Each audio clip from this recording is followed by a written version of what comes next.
Buenos días, audiófilos y audiófilas. Espero que estén todos bien y seguros. Ya rebasamos los 1400 suscriptores. En 5 meses, estoy muy agradecido. Les tengo unas cosas bien interesantes por ahí. Y ahora les traigo la entrevista con Michael Trei. Michael Trei, que fue distribuidor de AudioNote en Estados Unidos y fue vendedor también, director de ventas de Roxanne en Estados Unidos. Y ahora él escribe artículos para la revista Sound and Vision y para Stereophile también. Recuerden que se pueden ver los capítulos en español a través de la traducción closed caption. Yo les voy a poner en la descripción cómo hacerlo. No es tan difícil y claro, la traducción no es muy buena, pero por lo menos te da una idea de lo que estamos hablando, si lo quieres ver en español o algún otro idioma. ¿Ok? Bueno, sin más preámbulos, aquí está Michael Trei. Buenas tardes, audiófilos y audiófilas. Estamos aquí con el gran Michael Trei. Michael Trei es considerado el experto de todo lo que tenga que ver en análogo en Estados Unidos y en otros países. En su pasado, él ha sido ingeniero de grabaciones, también distribuidor de AudioNote y de Roxanne, y ha crecido en Europa, así que sabe bastante de todo tipo de equipos y de la cultura europea. Hello, Michael. Hi there. How are you? I'm doing good. Yeah? Despite You're healthy? being locked down here. Yeah. Well, thank you so much for your time. I'm looking at your awesome stack of records, and I see Scritti Politi. Boom! There she was. You know, there was a time in the early 80s when I literally tried to collect every Scritti Politi record there ever was. I have test pressings, I have acetates, I have crap loads of Scritti Politi. Yeah, but, you know, they were a very different band in the early days than they became later.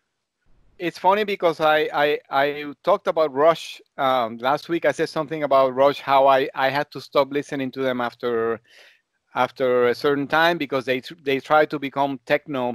And I'm like, if you want that, then you better listen to Alphaville, to Scritti Politi. They knew what they were doing. Scritti Politi was a very experimental band in the early days. And then they became a pop band. Their biggest problem was that the main guy, Green Gartside, was a real perfectionist, and it took him years to make a record. So I'll look it up. I'll dig it up. It's very experimental. Okay, great. Well, thanks again. Just wanted to ask you, we have a very nice community, mostly people from Spain, some in the USA, Mexico, and Argentina. And I thought maybe we can ask you, you did some time as a recording engineer, so you sort of know how to hear things in a different manner, just like a producer would. And then I understand you grew up in the UK, in England, right? Well, I lived in Europe in different places, but I spent a lot of time in England. And it's also Switzerland? Switzerland, Belgium, Denmark, Sweden, yeah, all over. But I went to a boarding school in England. So was it like Hogwarts or something like that? Yeah, exactly. Great. And so you're familiar with the British sound, the hi-fi sound of the the 60s, 70s. It was a very peculiar style, and even the aesthetics of it were very conservative, right? The equipment. Well, yeah, it was. And then, when I started getting interested in audio in the 70s, it was very much dominated by two companies, Linn and Naim, who, sort of got a hold of the press, and the press were saying, this is exactly what you got to buy. Don't even make any decisions. Just go out and buy exactly this, this, this, and this. And it was all building up to as much Linn and Naim as you could possibly afford. and it was very myopic. There wasn't a lot of looking outside, and that changed in the early 80s, but I sort of fell into that in the early days, and I was heavily into the Linn Naim kind of approach. So it was a good opportunity for the right people to get in the business, I guess. Yeah, Britain's always had a very strong industry. But I guess Ivor was a marketing genius. I would say, yeah. Would you say that he promoted this whole concept that the source was the critical part, you know, like garbage in, garbage out. So you had to start with the turntable. Conveniently, he made turntables, and then the tone LP12 arms, cartridges, then amplifiers. Then the speakers were the least important thing. You could put tin cans on the end of your speaker cables, and it would be fine. Well, do you agree with that today? I'd say I'd modified my view on that a lot. Mm-hmm. And I think part of it's that a lot of sources have become much less differentiated than they were 45 years ago, you know, when the difference between a good source and a bad source was really huge. Now, certainly with digital sources, yeah, of course there's differences, but it's much less than it used to be. I guess it's easier if you have a really nice streamer and you're running on a really good source or a high definition, whatever, and a good DAC, you already taken care of that. Yeah, you don't have to, it doesn't take as much care as attention as it used to. But certainly turntables still do, though. And, you know, there's a lot of variation in turntable quality. Now, is the LP12 a sort of rebranding or modified Torrens? Is that true? No. There was a Torrens model that looked like the LP12 before. Yeah, well, if you look at the early history, the LP12 was really based on a turntable called the Ariston RD11. That came out. It was also made in Scotland, and there's a sort of a history between those two companies, and there was a lawsuit, and there's a long history there. And if you look at an early Ariston RD11, it's pretty much identical to a Linn of the same generation. But if you go back a little further, the design can be traced back through the Thorns TD150 was the model, which was actually their more budget offering at the time. And then, you go back further, and it's the AR turntable from 1958 or whenever it came out. What makes that Torrens 124 so popular and so revered? What is it about that turntable? The 124, well, that was the last idler drive model they made. You know, idler drive turntables have a different kind of presentation to the sound than a belt drive turntable. People say that it's more like balls to the wall, like more aggressive. It tends to have a more drive to the sound, absolutely. You know, and I'd say the Thorns is sort of in between the 124 because it's both an idler and a belt drive. You know, it has a belt that drives the idler, so it's a bit of a hybrid. You know, the real true idlers are like the Gerard 301, 401, and the EMT turntables. Those are impossible to get. I mean, at a decent price. Yeah, the EMT 930 ST is it goes for a lot of money now. Well, all of these now, I mean, Gerards have gotten very expensive. And the SP10, I mean, those techniques, those are direct drive, yeah. Is there a good alternative to those tables today? I know it's probably going to cost $20,000, but is there a good alternative, maybe something that's rebuilt or used? Well, Thorns makes a new SP10 now, SP10R, and you can get it with the plinth and the arm, and it's an SL1000R, and that's Techniques. $20,000. Techniques, yeah. It's fantastic. I've set a few of those up, or a couple of them up, and they are really nice turntables. Speaking of setting up, you before the pandemic, you were spending a lot of time on the planes, going to people's homes and setting their turntables. And how does that work? Well, I think about 15 years ago, I started to recognize that there was a need for someone to specialize in setting up turntables, because a lot of dealers that used to have a turntable guy, they no longer did, because they weren't selling nearly as many turntables. So I sort of offered my services to help dealers, help distributors, help manufacturers, and help individual customers, mostly in the New York City area, but sometimes further afield. I've seen some of your posts on Facebook. You seem to be on a plane all the time. I was pretty busy until 2 months ago. Oh, wow. Yes. Well, we'll be back, I guess. Yeah, hopefully.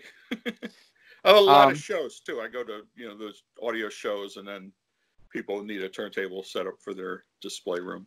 And that's easy for you. All you just go around the tables. I can go around room to room and get them all set up. That's right. That's great. That's a great gig. So let's go back to your early years. So after you worked as a recording engineer, I understand you were a distributor or sales rep for AudioNote and Roxanne. Yeah, so I worked in retail. I worked at Sound by Singer in New York City. And then we became a dealer for Roxanne at some point, kind of at my urging. And then a couple years later, I went to work for Roxanne. I became their North American sales manager. So I traveled around US and Canada mostly to all their dealers to help them with learning how to set it up and how to sell it and that type of thing. Wow. And then later me and Herb Reichert worked as the importers for AudioNote and for Avant-Garde acoustic horn speakers. I didn't know Avant-Garde was around for that long. I thought it was sort of a newish. I guess it's because now on the internet you can see their products easily, but I didn't know how long they've been in the market. We were the first distributor, and I think we started in '96. And for those who don't know, Avant-Garde makes giant horn speakers, and not so giant, but they make very good horn speakers. Back then, they were mostly pretty giant. They didn't have some of the smaller ones they have now. Yeah, they're the big kind of trumpet horn shaped, round horns in bright colors often. So yeah, we were selling those. And back then, that was when AudioNote was both the UK AudioNote and the Japanese, the Kondo AudioNote. It was when they were sort of working together. Was there, when the Ongaku came out, this big amp, beautiful amp, was it Japan only, or was it already a British? The Ongaku was a Japanese AudioNote Japan product. It came out actually quite a long time ago, like in the 80s. Yeah, I remember seeing a picture. And so that was a Kondo AudioNote Japan product. AudioNote UK only started making an Ongaku after they had parted ways, and they were two separate companies.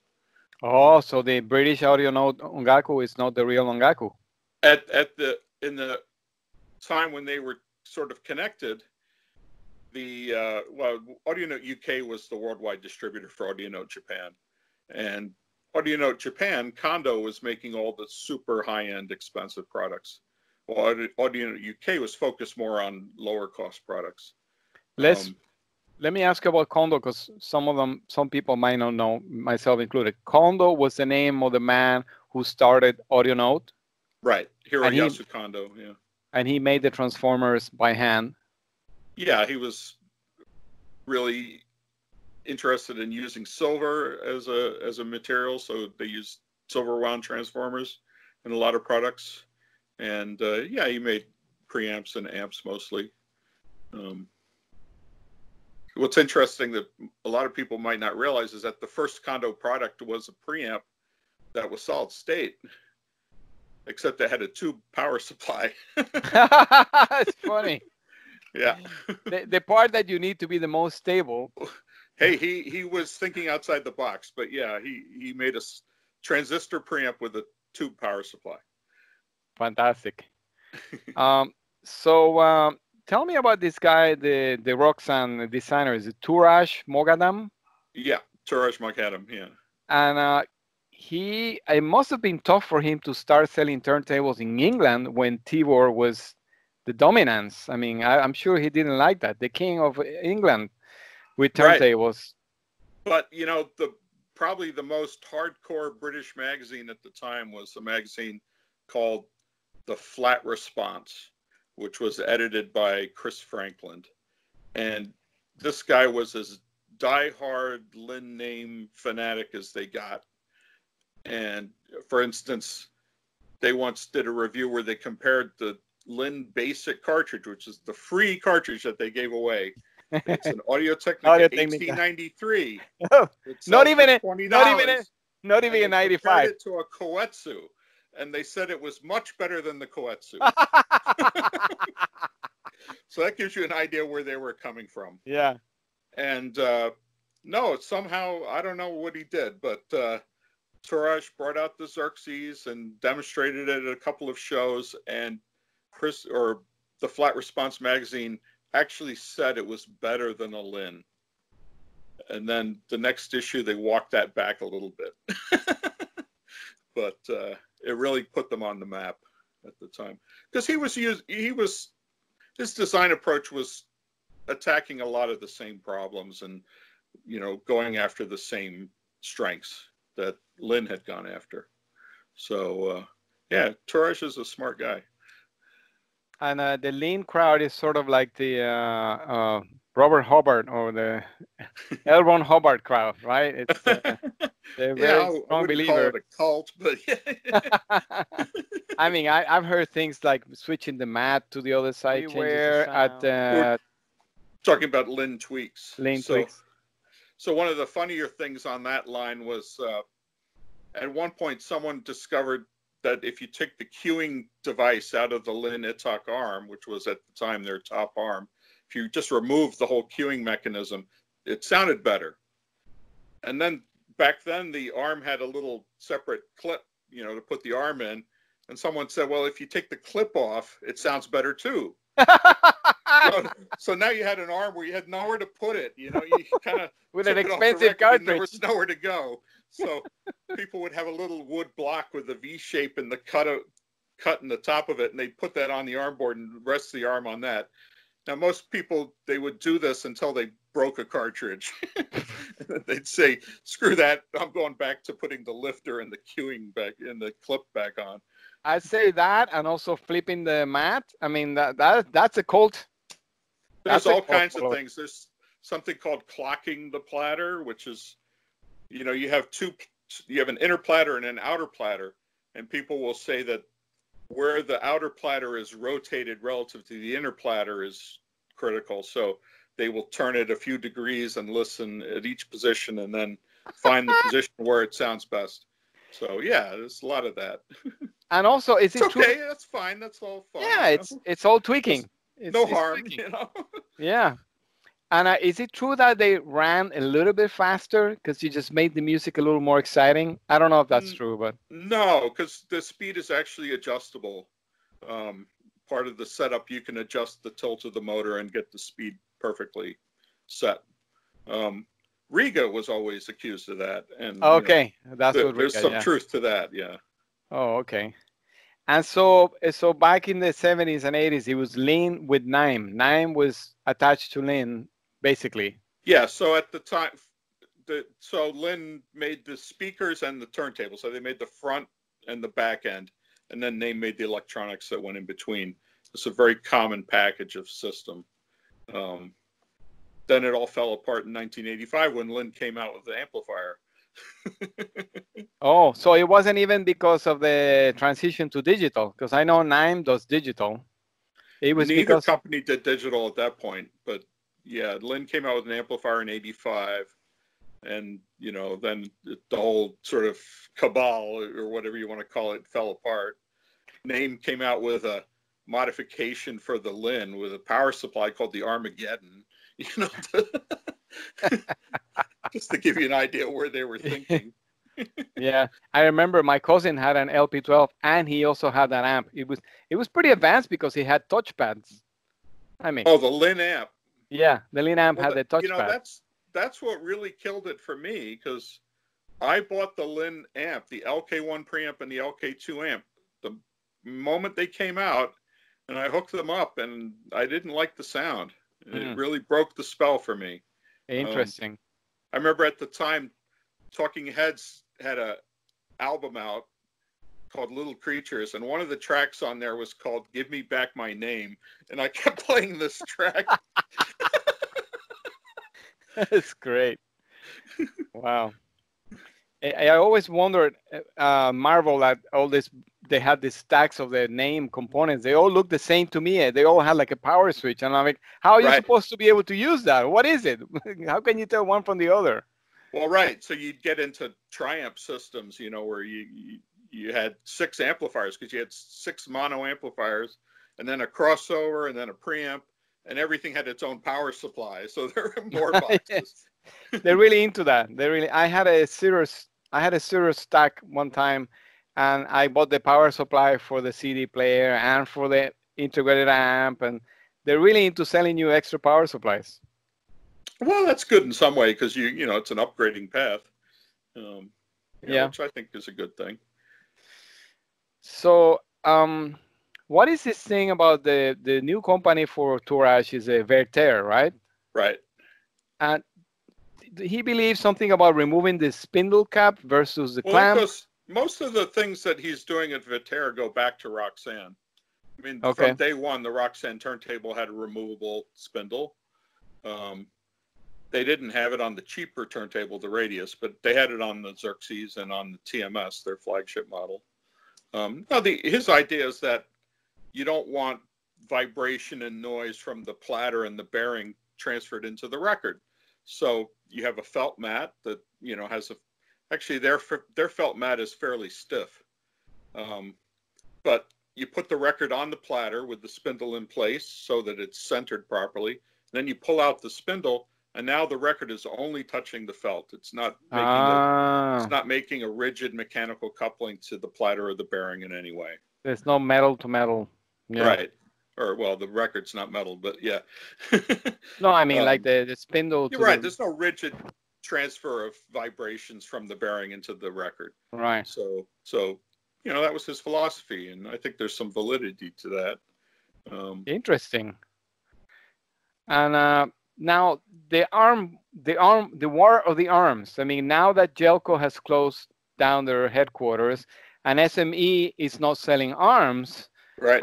Why would someone like me, you know, if I have mostly like a nice clear audio turntable or even a Linn that I bought secondhand and I want to upgrade the arm, what would be the good alternatives for people? That's a good problem, because, you know, this Jelco thing. Hang on a sec. I got a call coming in. Okay, no problem. I'll edit. Here, I'll talk. It's my sister. I'll okay. call her in a minute. You want me to just call me back? Call me back.